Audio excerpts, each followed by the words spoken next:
காத்தாயி அம்மனின் அருள் அடியவர்கள் அனைவருக்கும் வணக்கம். அபிராமி அந்தாதி பாடல் எண் 34. வளமான நிலம் அமைய.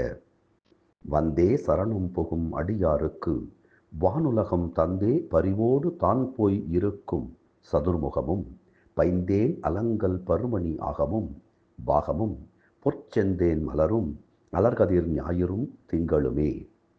தன்னை நாடி வந்து சரணம் எனச் சொல்லி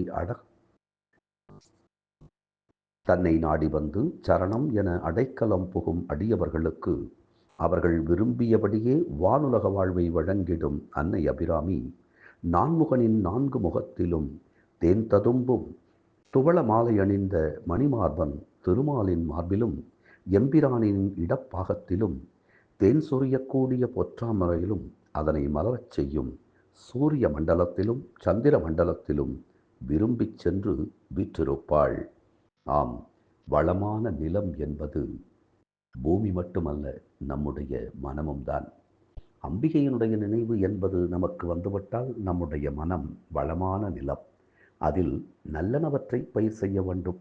நல்ல சிந்தனையை பயிர் செய்ய நம்முடைய குடும்பம் தழைக்கும். வளமான நிலம் அமைய அது பயிர் நிலமாகவும் இருக்கலாம், நல்ல சிந்தனைகள் தோன்றக்கூடிய மனமாகவும் இருக்கலாம் என்பதை சொல்லி தினம் தினம் அபிராமி அந்தாதி சிந்திப்போம். அப்படியே நம்மை அணைத்து காக்கும் காத்தாயி அம்மனின் திருப்பாதங்களை சிந்திப்போம். அப்போது நம் தீய வினைகள் சிந்திப்போகும். நன்றி, வணக்கம்.